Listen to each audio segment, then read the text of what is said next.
രാമചന്ദ്രാഭിഷേകം ശ്രീരാമചന്ദ്രാഭിഷേകം സീതയാ സഹിത രാമചന്ദ്ര രഘുവീരരാജ്യാഭിഷേകം ശ്രീനീലകണ്ഠാഭിഷേകം ആഞ്ജനേയ പരിസേവ്യൻ ധീരഭരതാഭിപൂജ്യൻ വീരലക്ഷ്മണ കുമാര ശത്രുഘ്ന സോദരാർച്ചിത പദാബ്ജൻ ശ്രീനീലകണ്ഠ ഹൃദയേശൻ രാമചന്ദ്രാഭിഷേകം ശ്രീരാമചന്ദ്രാഭിഷേകം കൃതാന്തയേവ സൗമിത്രേ ദ്രഷ്ടവ്യോ മത്പ്രവാസനെ. എന്നെ കാട്ടിലേക്ക് അയക്കുന്ന കാര്യത്തില്, എന്നെ സിംഹാസനം നിഷേധിച്ച് പറഞ്ഞയക്കുന്ന കാര്യത്തില് ഉത്തരവാദി കൈകേയി മാതാവല്ല, ആ അമ്മയുടെ കുറ്റവുമല്ലിത്.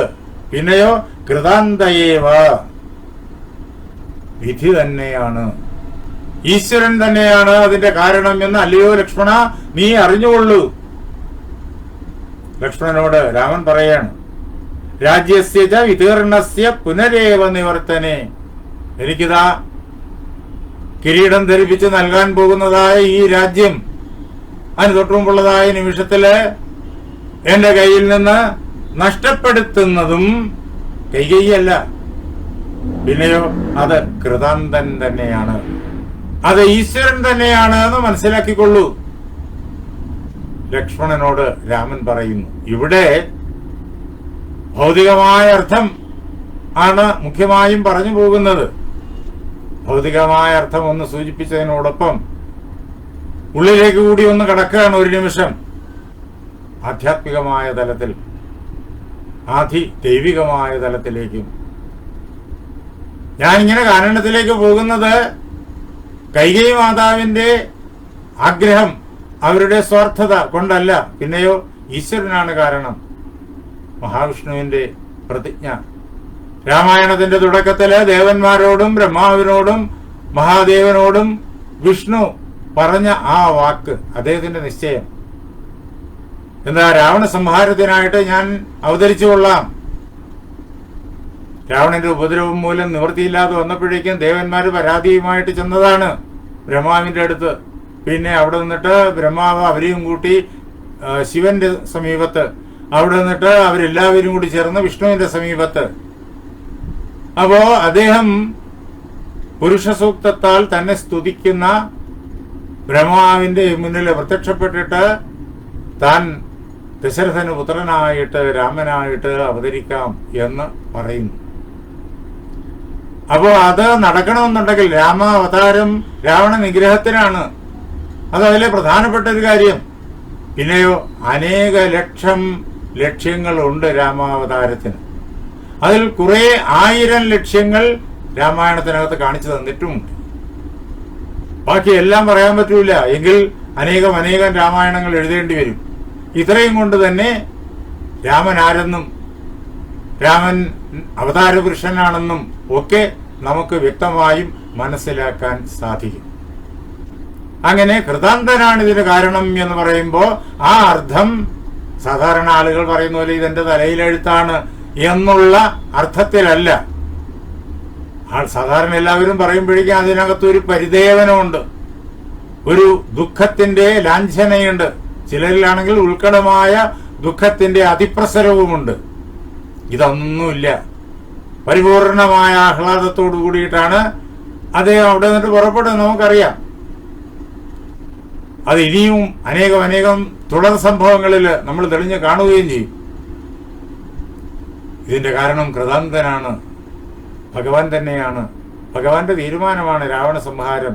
അതിന് അവസരമൊരുക്കാൻ രാമൻ ഇവിടെ യുവരാജാവായിട്ട് ആദ്യം സ്ഥാനം കയ്യേറ്റ്, പിന്നെ കുറെ കാലം കഴിഞ്ഞ് മഹാരാജാവായിട്ട് ഇവിടെ അയോധ്യ ഭരിച്ചാൽ പോരാ, രാമൻ അങ്ങോട്ട് ചെല്ലണം, എങ്കിലേ സാഹചര്യങ്ങൾ ഒരുങ്ങുള്ളൂ എന്ന് മാത്രമല്ല അനേകം ഋഷിമാർക്ക് ദർശനം നൽകി അനുഗ്രഹിക്കാനുണ്ട്. 1000 ഋഷിമാർക്ക് അവർ നൂറ്റാണ്ടുകളായിട്ട് കാനനങ്ങളില് തപസ് ചെയ്യുന്നു ഭഗവാനെ കാണാൻ വേണ്ടിയിട്ട്.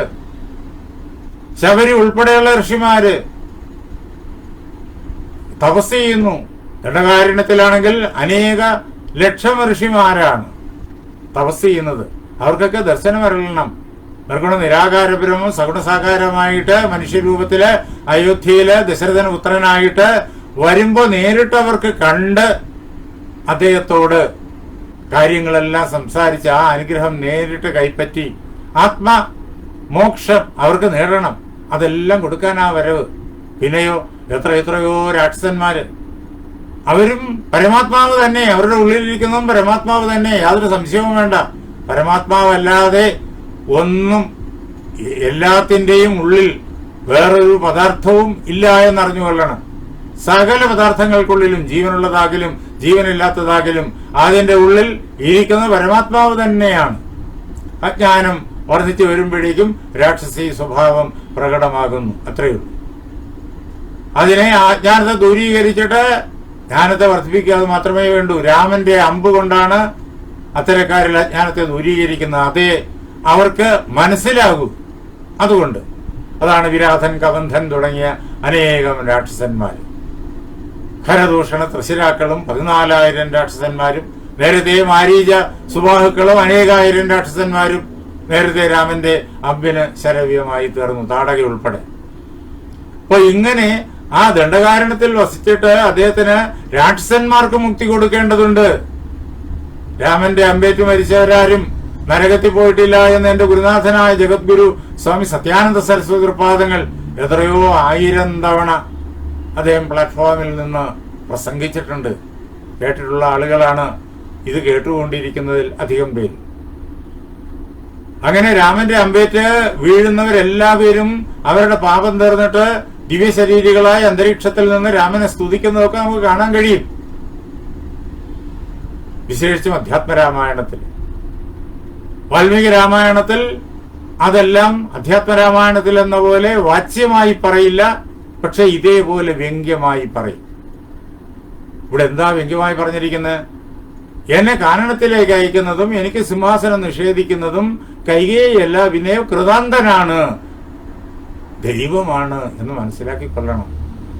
അവിടുന്ന് ധ്വനിക്കുന്നു, വളരെ വ്യക്തമായി കിട്ടുന്നു വിഷ്ണുവിന്റെ നിശ്ചയം, വിഷ്ണുവിന്റെ അവതാരമാണ് രാമൻ എന്നുള്ളത്.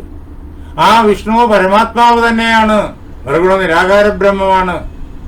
സഗുണ സാകാരമായിട്ടാണ് ത്രിമൂർത്തികളിൽ ഒരാളായ വിഷ്ണുവായി നമ്മുടെ മുന്നിൽ വരുന്നത്. നിർഗുണ നിരാകാര ബ്രഹ്മമാണ് ഈ വിഷ്ണു. അങ്ങനെ ആ നിർഗുണ നിരാകാര ബ്രഹ്മത്തിന്റെ അവതാരമാണ് രാമൻ. എഴുത്തച്ഛൻ അത് വാച്യമായി പറയും. ശ്രീരാമൻ പരമാത്മാ പരമാനന്ദമൂർത്തി എന്ന് വാച്യമായി പറയും. വാൽമീകി ഇങ്ങനെ ധ്വനിപ്പിച്ചു വെച്ചതെല്ലാം അധ്യാത്മരാമായണകാരൻ വളരെ വ്യക്തമായി വാച്യമായി അത് കേൾപ്പിക്കുന്നു. അതായത് വാൽമീകി രാമായണത്തിന്റെ ആധ്യാത്മികമായ അർത്ഥതലമാണ് അധ്യാത്മരാമായണം. അത് ആദ്യം വ്യാസഭഗവാൻ സംസ്കൃതത്തിൽ നിബന്ധിച്ചു. എഴുത്തച്ഛൻ നമുക്കത് അദ്ദേഹം തന്നെ ശില്പം ചെയ്തെടുത്ത ആധുനിക മലയാള ഭാഷയിൽ പകർന്ന് തരികയും ചെയ്തു. ഇങ്ങനെ ഇതിപ്പോ സാന്ദർഭികമായിട്ട് ഒരു പരാമർശത്തെ വിശദീകരിച്ചു എന്ന് മാത്രമേ ഉള്ളൂ. ഇതിലുള്ള എല്ലാ പരാമർശങ്ങളും ഈ പ്രകാരത്തിലാണ്. അതിന്റെ എല്ലാ അർത്ഥതലം ഭൗതിക തലത്തിൽ ഒതുങ്ങുന്നില്ല. അത് അങ്ങ് അതിദൈവതലത്തിലും അധ്യാത്മതലത്തിലും പരവുമായിരിക്കുന്ന ബ്രഹ്മതലത്തിലും എത്തിച്ചേരുന്നു. അങ്ങനെയാണ് വാൽമീകിയുടെ രാമായണത്തിന്റെ രചന. ഇത് ധ്വന്യാത്മകമായിരിക്കുന്ന ധ്വനികാവ്യം ആണ് എന്നറിയണം. ഇത്തരം കാവ്യങ്ങൾക്ക് ധ്വനി സിദ്ധാന്തം നമുക്ക് പഠിപ്പിച്ചു തന്ന ആനന്ദവർദ്ധനൻ എന്ന കാശ്മീര ദേശക്കാരൻ, അദ്ദേഹം കാശ്മീരിയാണ് ആനന്ദവർദ്ധനൻ. അദ്ദേഹം ധ്വനിയാലോകം എന്നുള്ള പുസ്തകത്തിലൂടെ നമുക്കിതെല്ലാം പഠിപ്പിച്ചു തരുന്നു. അദ്ദേഹം ജീവിച്ചിരുന്നത് നൂറ്റാണ്ടുകൾ മുമ്പാണ്, 7-ാം നൂറ്റാണ്ട് AD എന്ന് നമ്മുടെ സാഹിത്യ ചരിത്രകാരന്മാർ പറയുന്നു. ഒരുപക്ഷെ അതിനു മുമ്പും ആയിരിക്കാം. അങ്ങനെ ആനന്ദവർദ്ധനൻ ഇതേപോലുള്ളതായ കാവ്യങ്ങളെ ധ്വനികാവ്യം എന്നാണ് പറയുക. മാനിഷാദ എന്നുള്ളതായ ശ്ലോകം നമ്മൾ നേരത്തെ ചർച്ച ചെയ്തു. ആ സന്ദർഭം ആനന്ദവർദ്ധനൻ തന്റെ ധ്വനിയാലോകത്തിനകത്ത് വളരെ വിശദമായിട്ട് ചർച്ച ചെയ്യുന്നുണ്ട് എന്ന് മാത്രമല്ല, അതിന്റെ അവസാനത്തെ അധ്യായത്തില് അദ്ദേഹം വാൽമീകി രാമായണത്തിന്റെയും അധ്യാത്മ രാമായണത്തിന്റെയും രസധ്വനി പ്രത്യേകമായിട്ട് ചർച്ച ചെയ്യുന്നുമുണ്ട്. അങ്ങനെ ധ്വനികാവ്യമാണിത്. ഇതിൽ ഓരോ വാക്കിനും ധ്വനി അർത്ഥമുണ്ട്. സഹൃദയന്മാരുടെ ഹൃദയത്തില് അത് പ്രകാശിക്കും.